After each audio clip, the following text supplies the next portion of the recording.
Okay, so this week we are going to take an arrangement of candies.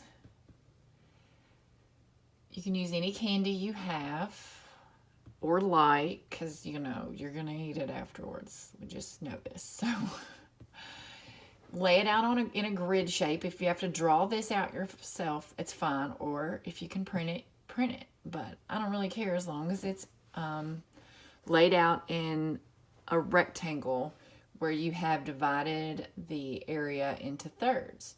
And then you want to, on your paper, whether it be separate drawing paper or in your sketchbook, you want to lay the same proportionate grid out on your paper. That way when you draw it over, you can draw it one little grid section at a time, and the lines help you get the placement.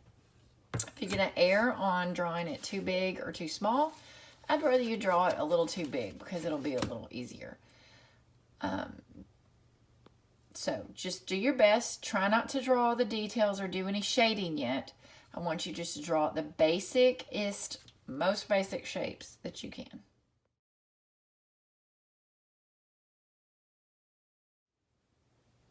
Okay, for this first layer, I'm going to go in with a very, very light blues and purples for the shadows.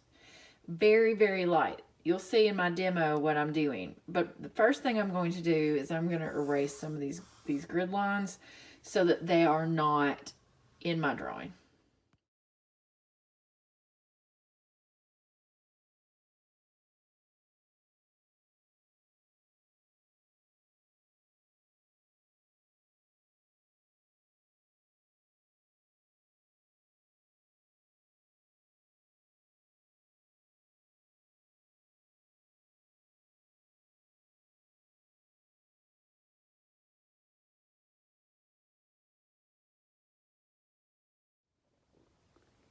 Okay, so now you see all the shadows. I've done them very lightly because I'm going to go on top of it with what's known as local color. Here's my image again.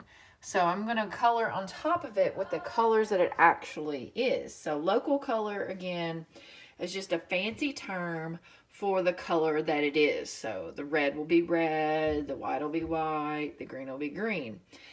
So this next coat of color pencil, I'm going to be coloring it the color that it actually is. And I'm going to be coloring on top of the areas that I have shadows because I want it to show through. So another thinnish layer. Each layer I will add more color and more depth.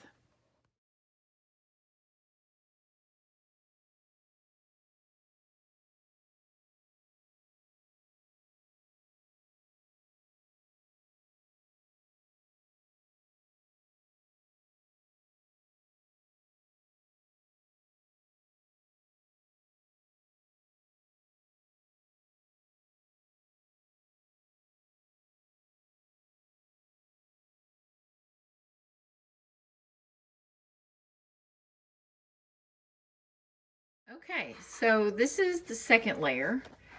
As you can tell, it's starting to have some color, but it's still really general and not all that detailed. Well, the next part, I'm going to have to hope that I've paid attention. Like, I have looked at my example to try to keep some of the white spots. I did not so great of a job over here, but that's okay because I want my attention to be mostly on this part of the image and not so much this. So I'm not going to make, I'm going to add more details, but I'm not going to add as many details as I have over here, and will. White color pencils don't really color real great on top of other darker colors. But what they do is they blend. It's good for blending colors. Went ahead and made this white, even though the paper's already white, because with candies, they tend to have a little smeary looking thing to them. And so I wanted to kind of replicate that. And you might be wondering, how in the world am I going to get these shadows? I'm going to ignore the Kroger on the wrapper. I'm just going to look at the shadows. I'm going to make them like a grayish blue, being careful that I leave spaces of the white of the paper showing for the highlights. Now, I'm not going to try to make this like perfect.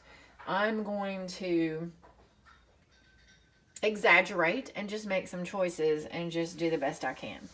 So for layer 3, I'm going to come back in here with even more color. I'm going to use the local color again, making it more of the colors it all is, but I'm also going to go back with some of my shadow colors that I used on the first layer to deepen and develop the shadows more. So I'm going to go back and forth between the shadow color and the local color, and when I need to blend anything, I'm going to use my white color pencil.